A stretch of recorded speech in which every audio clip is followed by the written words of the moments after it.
You ready? I'm ready. Are you? I think so. Okay. Are you ready?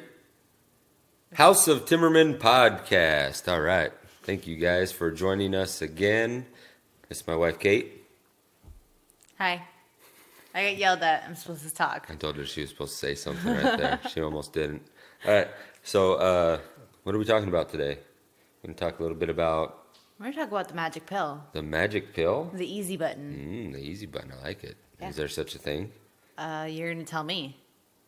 Damn. Let's find out. All right. So, the magic pill, expectations versus reality, I guess, is something else we're going to touch on. And we're going to talk a little bit about what you've done to get where you're at. Oh, snap. yeah. Okay. All right. So, the magic pill. Bet you guys all want to know what that is. Huh? That's going to be the title of the video. So, they're probably a little bit of clickbait. Sorry about that, guys. The magic pill. You know what it is? Do you know what it is? Are you going to tell me? I'm in suspense here. I guess I will if I have to. I'm waiting. Action. Just doing something consistently. That's what it is. That's the magic pill. I thought it was consistency. That's what I was Yeah. going to say. I mean, do Well, those go it's hand in hand? Pretty much, yeah. Okay. Action consistently. Consistent action. Yeah. Okay. It all works. Okay. That's what it is. That's the magic pill. That's your best bet. That's the thing that is guaranteed to work if you do it. Is something consistently. Well, that's not as fun. Damn, that's a letdown. That is. That's about 2 minutes in, and we lost everybody. I feel like I let myself down with that. Ouch. All right. Truth hurts, though, right? I mean, It does. It doesn't, though. Does it? I don't think it does. Nice sweatshirt, by the way. I don't know if they're seeing that you're biting my style here. I know. I'm could pretty see it on that sure. one. I'm pretty sure I owned one first. I'm pretty sure you didn't. Yeah. I'm ready to Anyways. go with that. Anyways. All right. So, consistent action. What does that look like? Basically, that's the best workout plan. Is the one that you'll do consistently. Funny enough. Weird. Everybody's got their own perfect workout plan, and it's the thing that they enjoy doing and that they're going to do for a long time. The thing that keeps you healthy rather than the thing that wrecks you. Yeah. So, damn. I kind of have a funny story about that, if that's cool if I share. Sure. So I have a coworker, an amazing person, amazing friend, and for her consistency looks way different than mine. Mm-hmm. Where I like weightlifting, cardio, kettlebells, that's more my go-to. Hers is swimming, and that's definitely not my go-to. And that's something that she consistently does, whereas I can consistently do my weights. And we've both lost weight, but they don't look the same. So just kind of a perspective, I guess. Interesting. Told you it was a good story. That is a pretty good story. And I think that, that perfect illustration that two completely different things in the water, you're weightless, right? So, I mean, not completely weightless, but you're lighter. So that's kind of the opposite of weight training, but yet you're still, you're getting resistance. So it's resistance training, but it's not quite weight training. I don't know. It's kind of... Anyways, it doesn't really matter.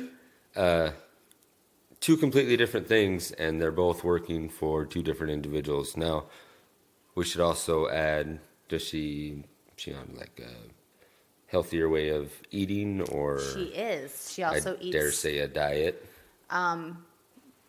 She may call it a diet. I would prefer to call it a healthier way of eating, but that's something that she finds herself able to stick to, whereas the way I eat, also a healthier way than what it was, I find it easy for me to stick to. So that's where that consistency comes in. It's, what can you do? What is manageable for you that's different from what you're currently doing, but you're still going to see that progress. So one day you're not normally a walker, like you normally don't go for walks, and one day you want to go for a walk. That's something that you change. That over the long time, that's going to be something that if you do consistently is going to change you. Same with diet. Totally. So the word diet alone, we should clear that up because we're not big on like diets, I guess. Diet is just your way of eating, your human diet that you're consuming, basically. We don't believe in like quick, fat loss diets that are, Fads. the fad stuff, like Yeah. burn tummy fat now. Those magic pill trigger words. Yeah, those magic pill things, It's not about the, how much progress can you make right away and then what? Like, then where do you go? It's about how do you consistently make habit changes throughout your entire life, whether that be exercise, nutrition, sleep. That has a huge effect on weight loss, muscle gain, food cravings, stress, decision-making ability, all that stuff. So it's not sorry. That could arguably be the magic pill is sleep, and that's something that we'll touch on that on another episode, I think. Right now, we're just want to focus more on the consistent habits that you're. Can I sleep through the other podcast? The sleep one? No. Oh. Nice try. All that I was gonna say is it's not a diet. It's not something you do short term. It's habits that you change, which essentially changes your lifestyle. It's a lifestyle change. Yeah. Yeah. So that's the magic bullet. Consistent action, doing something on a regular basis. The magic bullet is not a blender. I mean the magic pill. Easy button. Just keeping you on your toes. She's always here to correct me. I love it. All right, so I don't know. Do we need to talk about anything else right now? As far as I guess what we can do is talk a little bit more. So our last episode was more just kind of a little intro. You had mentioned that you had gone through a pretty significant weight loss yourself, and maybe you could just share maybe some of your insights that you've gained as far as where you started and how you kind of built that habit of just starting something. Thanks for springing that on me. I'm not prepared. Yeah, that's what we do. Okay, so how did I build those habits? So where did you start?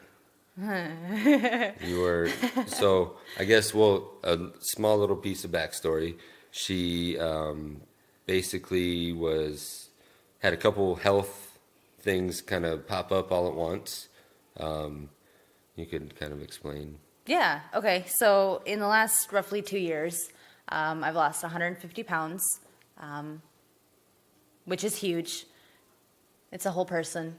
It's actually like you're getting right around like half of where you're. Yeah, I'm just 10 pounds shy of about half of where, that's like half of me. Well, no, that's 5 pounds shy of half of me, which is crazy. I've lost half of me.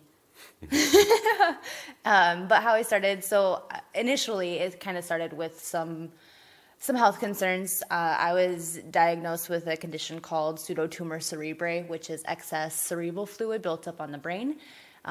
It's basically all the same symptoms that you would experience with a brain tumor without the actual brain tumor. So headaches, backaches, all that good stuff. It was great. I loved it. No, I didn't. Sarcasm.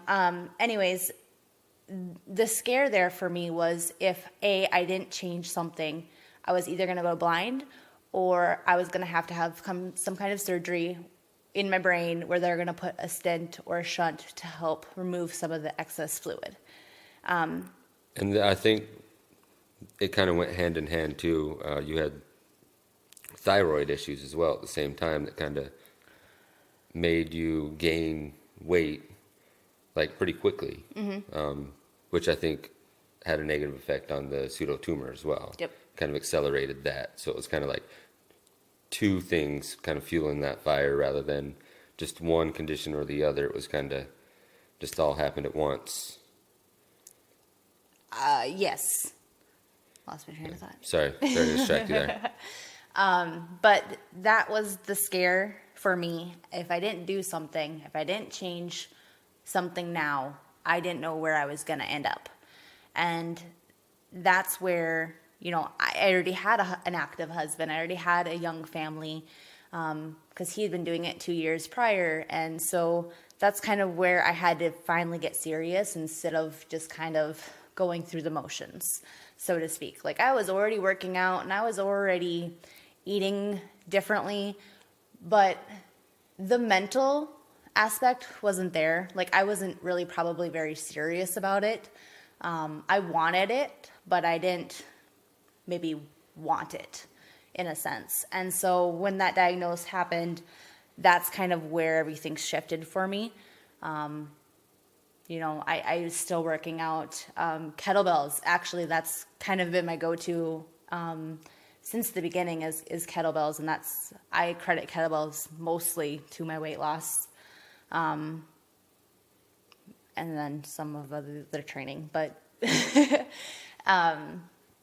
and then my nutrition, and I would say even the mental aspect, kind of just buckling down, and then once you start seeing those changes, like okay, you're starting to see some weight loss. Or you're starting to see some benefit, like moving easier or feeling better. Or, maybe you're just even a little bit more happier today than you were last week. And it's all because those little things of moving your body more, eating better, sleeping better, thinking better add up until you're getting a better quality of life. And 2 years later, I've lost nearly half of myself, and I'm not even the same person anymore. So explain that just a little bit as far as you were kind of spinning your wheels and you weren't getting where you wanted to go. You had this big health scare. You had that mental shift, like it's now or never, I got to do this. Would you say your training intensified, or would you just say maybe your training got more consistent and you just you were serious about it at this point, and it was time to stop playing games and just kind of get after it? And even when you didn't want to train, you trained instead of kind of picking and choosing days? Or I've thought a lot about that, and I don't know necessarily that the intensity changed, and I don't know necessarily that the consistency aspect changed much in that time frame between 2 years before diagnosis and then when I started seeing changes. Mm-hmm. Honestly, I credit a lot of the changes that took place and the spinning my wheels for 2 years to then the diagnosis to then actually seeing a progress to the mental aspect of it. I don't really recall much of a consistency change there because I was still fairly consistent, but the mental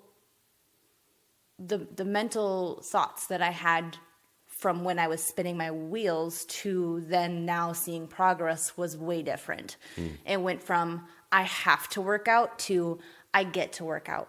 Like, yes, I'm scared now because I need to change, but I'm still here. I get to change this. This is now my opportunity.